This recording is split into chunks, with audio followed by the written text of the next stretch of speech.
नमस्कार दोस्तों, स्वागत है आपका किसान बुलेटिन में और मैं पारुल यादव आपके लिए लेकर आई हूं खेती किसानी और गांव से जुड़ी कुछ खास खबरें। चलिए एक नजर डालते हैं आज की हेडलाइंस पर।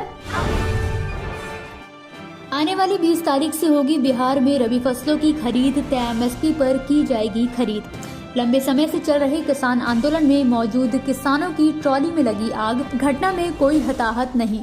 बीमा कंपनियां किसानों को लगा रही चूना, परेशान किसानों ने दी अनिश्चितकालीन आंदोलन की धमकी। इन सभी खबरों पर आज के किसान बुलेटिन में आपको विस्तार से बताएंगे, लेकिन उससे पहले चैनल को अभी इसी वक्त सब्सक्राइब करके बेल आइकन जरूर प्रेस कर दें। साथ ही ग्रीन टीवी को फेसबुक पर लाइक करके इंस्टाग्राम और ट्विटर पर फॉलो भी करें।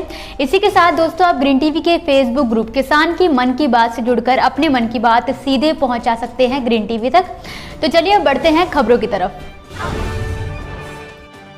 इन दिनों जहां एक और गेहूं की कटाई जोरों पर है, वहीं कई राज्यों में रबी फसलों की खरीद भी शुरू हो चुकी है, जबकि कुछ राज्यों में अभी भी रबी फसलों की खरीद शुरू नहीं हो सकी है।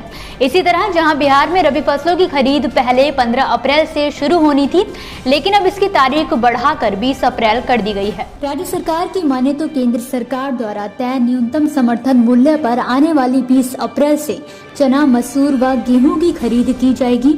ऐसे में किसान अधिकतम 150 क्विंटल गेहूं तक ही बेच सकता है, जबकि जो किसान बटाई या लीज पर गेहूं उपजाकर बेचना चाहते हैं, वो किसान अधिकतम 50 क्विंटल गेहूं बेच सकते हैं, जिसके लिए सरकार ने पूरे राज्य में लगभग 6400 खरीद केंद्र तैयार किए हैं।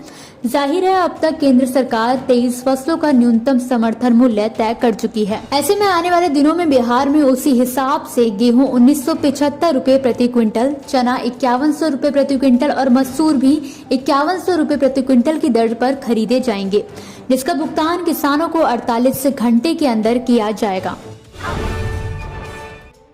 जैसे जैसे सूरज का पारा बढ़ता जा रहा है, वैसे वैसे किसान आंदोलन भी मंदा पड़ता नजर आ रहा है।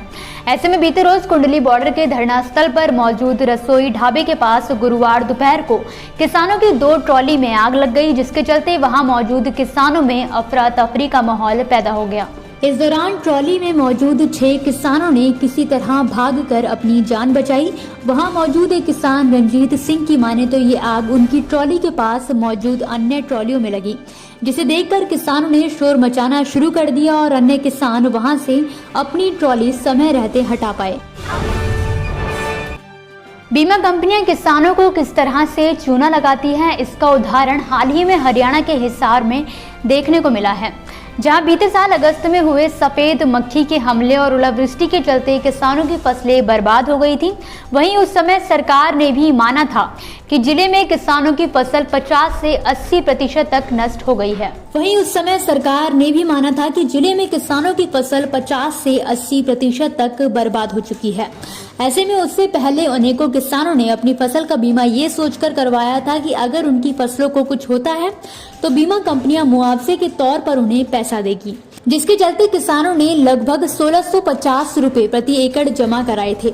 हालांकि जब उनकी फसल नष्ट हुई और बीमा कंपनियों से किसानों ने मुआवजे की मांग की, तो किसानों को पर एकड़ 40 रुपए से लेकर 135 रुपए तक मुआवजा दिया गया, जिसके चलते किसान सभा के जिला प्रधान शमशेर सिंह नंबरदार, युवा किसान संदीप धीरणवास व हरभजन सरपंच के नेतृत्व में किसान जिले के प्रतिनिधि मंडल जिला उपायुक्त से मिले और उनसे मांग की कि बीमा कंपनी पर धोखाधड़ी का केस दर्ज किया जाए, किसानों को सही मुआवजा दिया जाए। अगर आने वाली 18 तारीख तक ऐसा नहीं होता तो किसान संवैधानिक तरीके से आंदोलन करेंगे। साथ ही 19 अप्रैल को उपायुक्त कार्यालय के सामने अनिश्चितकालीन धरना शुरू कर देंगे।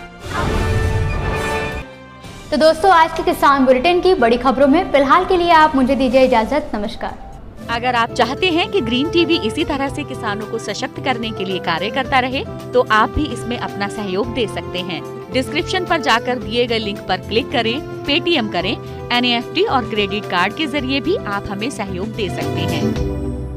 अगर आप हमारा ये वीडियो YouTube पर देख रहे हैं तो हमारे चैनल को सब्सक्राइब करें और अगर FB पर देख रहे हैं तो इसे लाइक करें और शेयर करें।